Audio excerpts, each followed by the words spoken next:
Perkenalkan, nama saya Alma Azalia Hayaturnama dengan nomor absen 4. Perkenalkan, saya Cora Agnes Sari dengan nomor absen 11. Nama saya Faiz Gazwan Ali, nomor absen 13. Perkenalkan, nama saya Meisha Puji Islami, nomor absen 20 dari kelas 10 MIPA 8. Perkenalkan, nama saya Rindu Dianti, absen nomor 29. Perkenalkan, nama saya Rizan Ariana Herlambang, absen 30. Di sini saya akan menjelaskan pengertian porifera. Apa itu porifera? Porifera berasal dari bahasa Latin porus, yang artinya lubang kecil atau pori-pori. Sedangkan vere berarti mempunyai atau mengandung. Porifera adalah hewan multiseluler atau metazoa yang memiliki ciri tubuh berpori seperti busa atau spon. Ciri-ciri porifera. Yang pertama yaitu tubuhnya berpori, yang kedua yaitu sistem pencernaan intraseluler terjadi di dalam konoasit dan juga amebiosit. Yang ketiga yaitu termasuk diploblastik, yang keempat yaitu tubuhnya melekat pada satu dasar, yang kelima yaitu tidak memiliki rongga sejati, yang keenam yaitu sebagian besar hidupnya di laut, tetapi ada juga yang hidup di air tawar.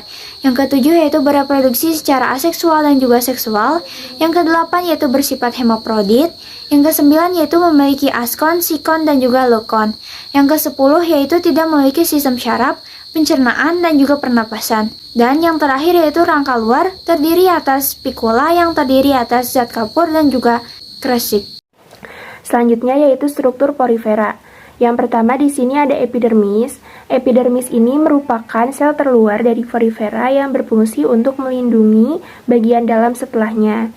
Selanjutnya yaitu ada mesohil. Mesohil ini adalah bahan pengisi di dalam tubuh porifera yang letaknya itu setelah epidermis. Jadi epidermis, setelah epidermis itu ada mesohil. Selanjutnya yaitu ada porosit. Porosit ini merupakan sel yang membentuk pori-pori sebagai jalan masuknya air yang membawa zat makanan yang dibutuhkan oleh porifera. Selanjutnya ada spongosel. Spongosel ini adalah rongga utama dari porifera. Jadi air yang masuk lewat porosit itu berkumpul di spongosel ini. Nah, di spongosel ini juga terjadi pencernaan makanan. Nah, dicernanya itu oleh koanosit. Partikel makanan tadi itu dicerna oleh koanosit. Setelah dicerna oleh koanosit, disebarkan ke seluruh tubuh yang membutuhkan dengan amebosit. Lebih jelasnya, bentuk koanosit itu seperti ini, dan amebosit itu seperti ini. Selanjutnya yaitu ada spikula. Spikula ini merupakan rangka sederhana dari porifera yang berfungsi untuk menguatkan tubuh porifera agar bisa berdiri dengan tegak. Kemudian yang terakhir ada oskulum. Oskulum ini adalah tempat keluarnya air dari dalam tubuh porifera. Bentuknya itu lubang besar di bagian atas tubuh porifera. Yang pertama adalah askon. Ini adalah tipe tubuh yang paling sederhana dari porifera. Dinding tubuh yang tidak dilipat. Air masuk melalui bukaan di pori-pori yang dikenal sebagai ostia. Air keluar melalui sebuah lubang yang disebut dengan oskulum. Porifera askon memiliki bentuk seperti tabung dengan pori-pori. Lechosolenia adalah contoh dari askonoid sederhana. Yang kedua adalah sikon. Porifera dengan tipe tubuh sikon memiliki dinding tubuh yang dilipat menjadi saluran radial. Saluran ini membuat sikon berbeda dengan askon saat air mengalir melalui saluran porifera sikon datang dalam ukuran lebih besar dari askon karena dinding tubuh lebih tebal dan pori-pori yang lebih panjang. Porifera sikon mengandung metode yang lebih kompleks mengangkut air sepanjang organisme. Secipa adalah contoh porifera sikon. Yang ketiga adalah lekon. Porifera lekon mengandung bentuk tubuh yang paling kompleks, seperti spons mandi. Menjadi contoh lekonoid, mereka memiliki dinding dilipat dengan saluran, tetapi saluran yang memiliki cabang yang mengarah ke dalam ruang. Sel di setiap ruang mendorong air ke saluran berikutnya.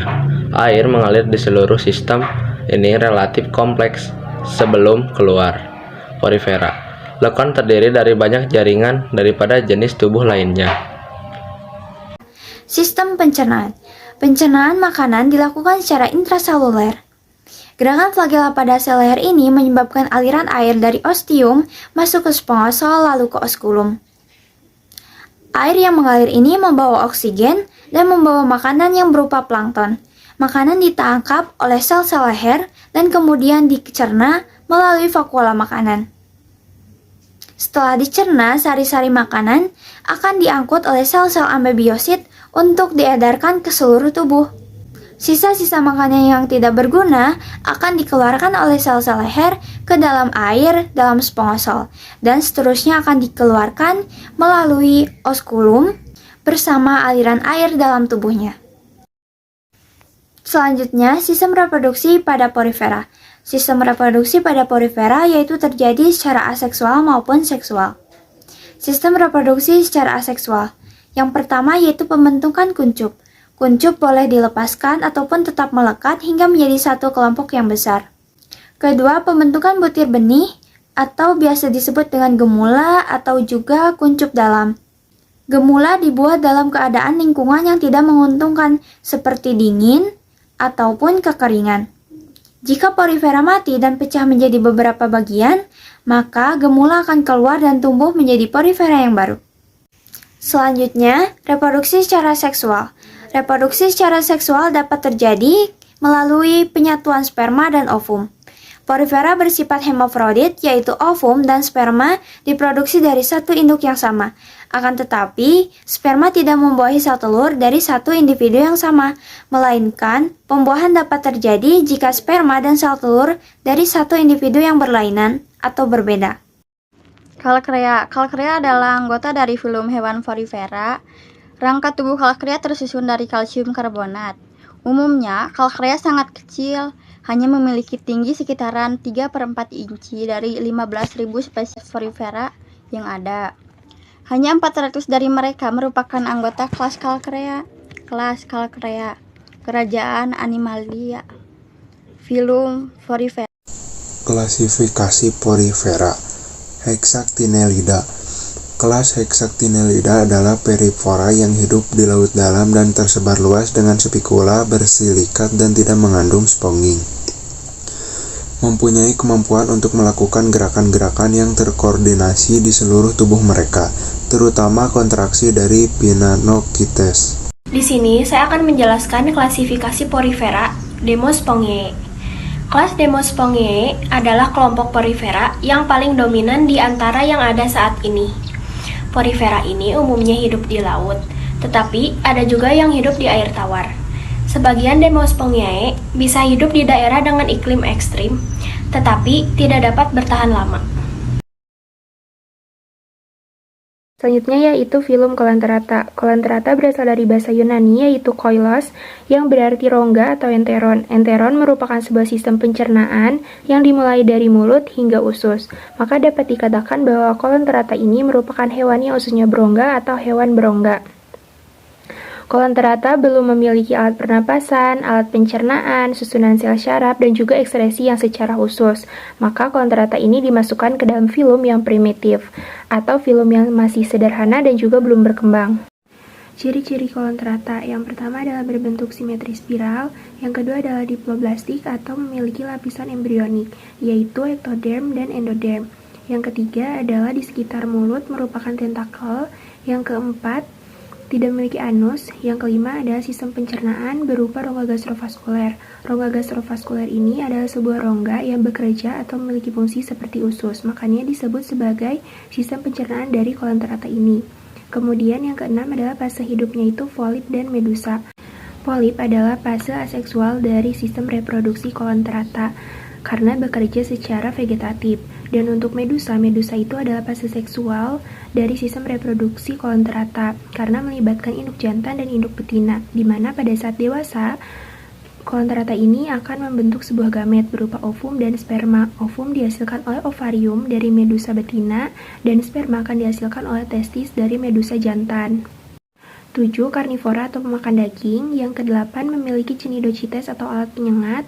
Yang ke-9 mayoritasnya itu hidup di laut. Ke-10 hidupnya itu di perairan dangkal. Kemudian yang ke-11 adalah sistem syaraf, respirasi, ekresinya itu secara difusi atau masih sederhana. Yang terakhir adalah memiliki epidermis, mesoglea, dan juga gastrodermis. Epidermis itu adalah lapisan luar, Mesoglea adalah jaringan, dan gastrodermis itu adalah lapisan yang melindungi gastrovaskuler. Coelenterata memiliki dua bentuk tubuh, yaitu yang ke-1 polip. Coelenterata yang hidupnya tidak bebas atau hanya menempel pada suatu substrat tertentu berbentuk silindris. Bagian proksimal melekat, bagian distal memiliki mulut yang dilingkup tentakel, berkoloni, serta gonad dan dapat eksternal maupun internal. Yang kedua, medusa. Coelenterata hidupnya bebas karena memiliki kemampuan untuk berenang. Berbentuk menyerupai payung atau lonceng dengan tentakel yang menggantung di permukaan. Ruang digesti berupa saluran radial, bercabang 4 dan bermuara di saluran sirkular. Klasifikasi Coelenterata. Yang pertama yaitu ada hidrozoa. Hidrozoa hidup secara berkoloni. Siklus hidup hidrozoa yaitu mencakup tahap polip yang aseksual dan tahap medusa yang seksual. Adapun bentuk hidrozoa yaitu yang berbentuk polip seperti hidra. Selain dapat bereproduksi, hidrozoa juga dapat beregenerasi. Ukuran tubuh hidra yaitu mulai dari milimeter hingga 1 meter atau lebih. Hidra juga memiliki tentakel yang disertai oleh sel cnidosit yang mengandung nematosista. Spoizoa. Spoizoa, ubur-ubur adalah sejenis binatang laut tak bertulang belakang yang termasuk dalam filum Conidura. Ubur-ubur yang dimaksud di sini adalah hewan dari kelas Coipozoa, sehingga sering disebut ubur-ubur sejati agar tidak dibandingkan dengan hewan yang lain. Juga disebut ubur-ubur seperti Ctenophora. Klasifikasi Coelenterata. Anthozoa. Anthozoa berasal dari bahasa Yunani. Anthos berarti bunga dan zoon berarti hewan. Anthozoa berarti hewan yang bentuknya seperti bunga atau hewan bunga, yang meliputi anemon laut serta hewan-hewan karang. Anthozoa hidup sebagai polip. Tubuhnya berbentuk silinder pendek. Di bawah mulutnya terdapat stomodeum yang terdapat siphonoglypha. Makanannya berupa udang kecil dan invertebrata lainnya.